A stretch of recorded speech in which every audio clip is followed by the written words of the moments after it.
Welcome back to Learn SKN, and today we have a kind of different video for you. Today we're going to discuss a question that might be plaguing some of you guys who are thinking about the next step in your educational career. I know most of you would have finished your CXC exams by now, your CAPE exams, and it's now graduation season.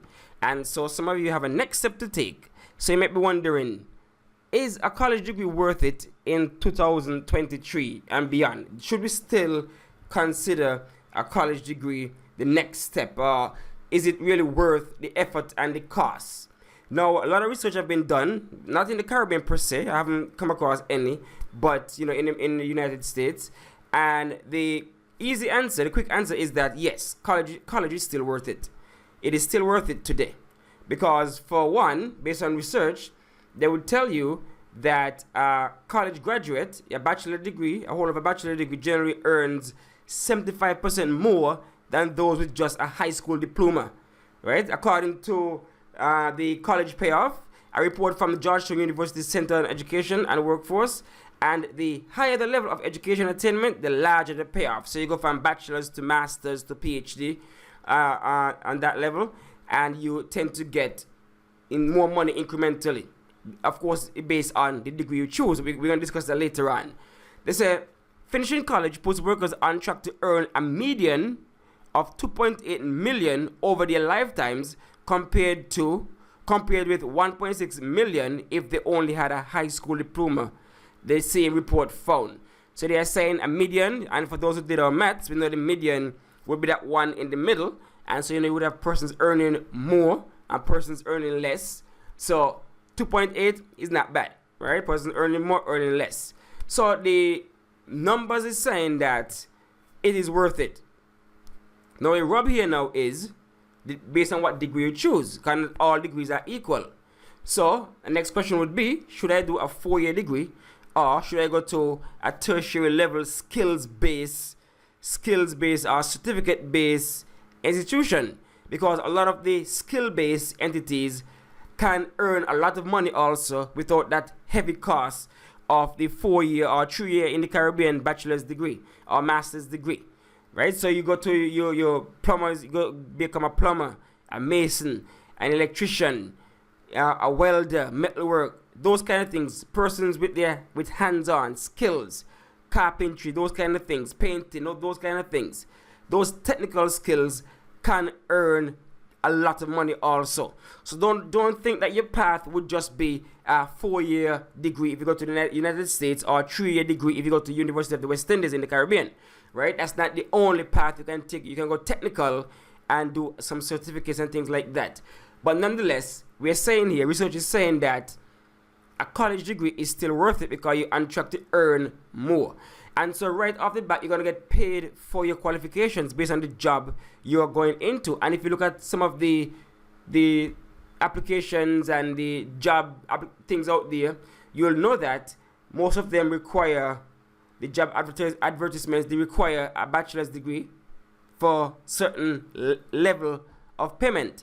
Even in the government service, the more qualified you are, the more money you get until you reach whatever cap they have. So the end result is that yes, it is worth it. Now let's look at something here in the Caribbean, right? This website here, CaribbeanJobs.com, they said the 10 best paying jobs in the Caribbean. And so we have them here listed, 10 best paying jobs. We have one here, medical practitioners. And so we're talking about the field of medicine. Doctors make good money. Of course, the more specialized you are, the more money you make. Nurses make good money. Trained nurses make good money. They are in high demand all over the world. And so medical practitioners is one of the best paying jobs in the Caribbean. Medical professionals are among the best paid jobs in the Caribbean. The training to become a practicing medical professional alludes to high compensation. So you normally get paid handsomely for working in the medical field. Then we have Chief Executive Officer, a CEO. So it depends on the company that you are working for. You could be going home with some real money at the end of the year based on your contract. But if you make it to be the CEO, that's real money there. Imagine you're a CEO of one of the biggest banks in the Caribbean, one of the biggest conglomerates in the Caribbean. You know, that's a lot of money you're making. Maybe a Grace Kennedy, things like that. Or Republic Bank, or those larger firms. You have mid firms also that would give you a good return also, but the chief executive officer, again, is there. Healthcare workers, so that's what we're talking about now. The assistants, the nurses, those kind of jobs. Even males, a lot of males are going into nursing now. And so healthcare workers, for the health sector, they are some of the best paying jobs in the Caribbean according to this website. Then of course, IT. A lot of things are going now digital. Look at what is rising up now with the AI, with the ChatGPT and those things. A lot of people need to know how to use those things to help your companies and things like that. App development, database development and maintenance, all those things. So once you are deep into the IT field, that there are a lot of jobs all over the Caribbean for you in different areas. Almost every single entity now has an IT component. You go to work in the government, they have the IT section. Even within ministries in the government, you need IT practitioners. So that's the next job area you can consider. Of course, a lawyer. We all know that lawyers make good money, especially depending on the type of law that you choose to practice. Some people in corporate law, some people in tax laws and those kind of things. Based on the laws that each law you choose to go into, you can make some real money. Sometimes a lawyer just sign a signature and you got to pay them the big bucks. Right? You go and verify something, that they have to pay money for that. Affidavits, those kind of things, pay money for that. You're getting married, pay money for that. So being a lawyer is very lucrative, and more so in the Caribbean, because they are not, and they're not so many there yet. It's filling up, but there's not so many there yet. There's still room for persons to enter. And then of course we have a sales manager. So in a big firm, a big conglomerate, you have persons, or even in insurance and, car salesman, all those things. But sales managers, sales. Because remember, sales is what really drives the profit for certain companies. And so if you're very good at selling, at persuading people, if you're a good salesperson, a good sales manager, when you get those commission and things like that, that's real money we're talking about here. Right, so sales managers in different areas, different farms. You got that tongue that can, sell an Eskimo ice and those kind of things. You set it up yourself to make some real good money, especially in the Caribbean. Pharmacists again, part of the medical field, health care field.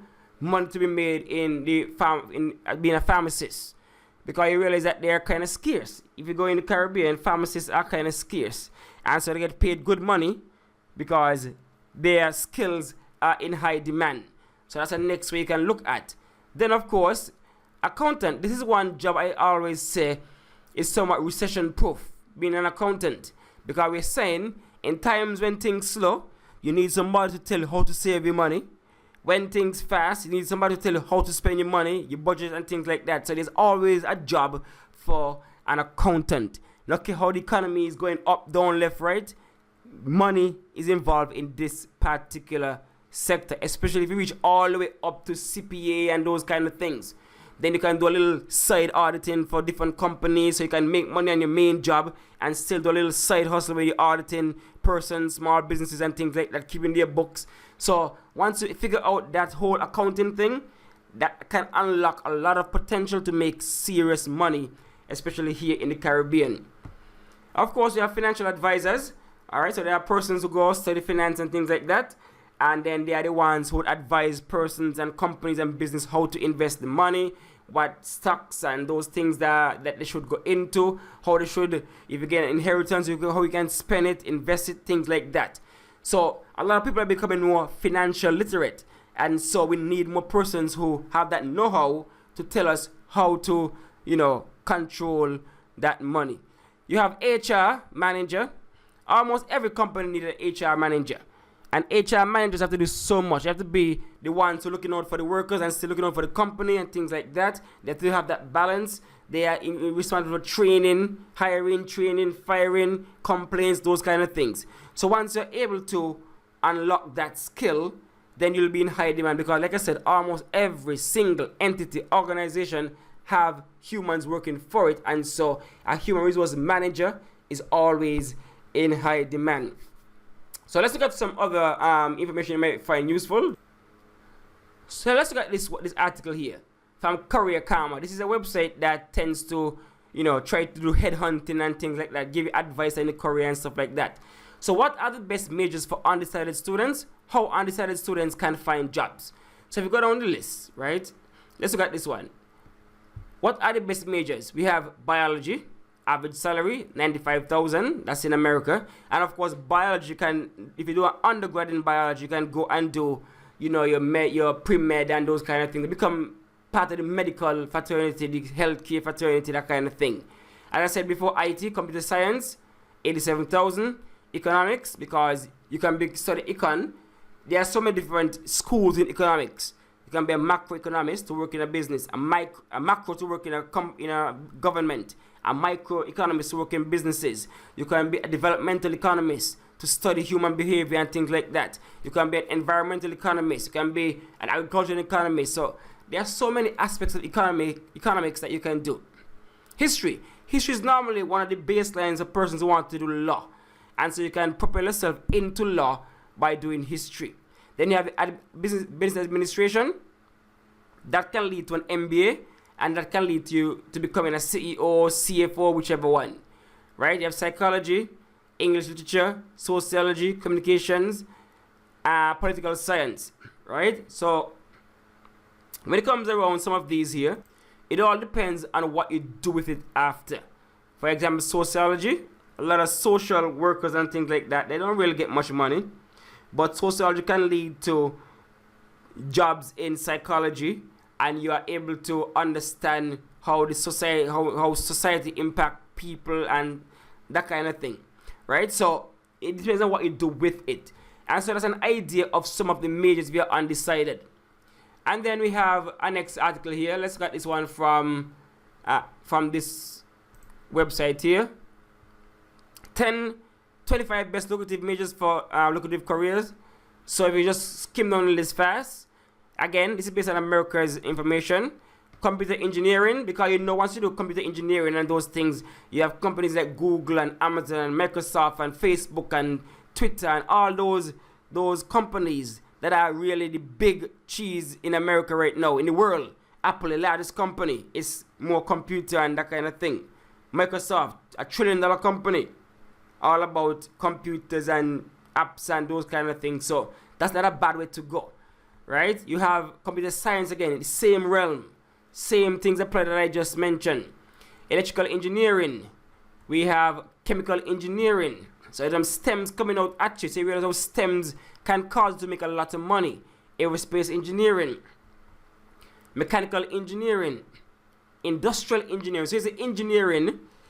Physics, which can lead to engineering. All these are areas you can venture into the STEMs, and the STEMs are not overcrowded yet. And so there's room there once you have the capacity to do it. Operations manager, MIS systems, so management information systems. Every company now wants some form of MIS, right? And so you can see the information, the starting salary 70,000, mid-career over 100,000, 6 figures, right? Then you have information technology management, nursing again, that's health, money in that as well. Economics, as I said before, 6 figures by mid-career. We have engineering again, mathematics. You can branch off into so many areas from maths, right? Look at all these things you can branch off into once you have that maths mindset, right? And so these are just some careers you can look at and see where you can, venture next.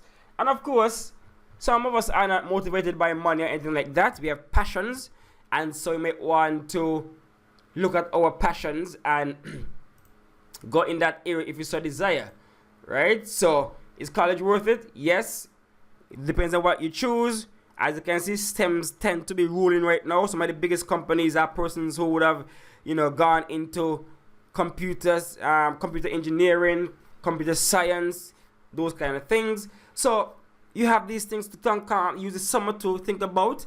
And of course, I'm going to tell you this, sixth form is absolutely worth it. So try your best and go sixth form. is a nice bridge to the next level. It's very difficult to go from high school to university.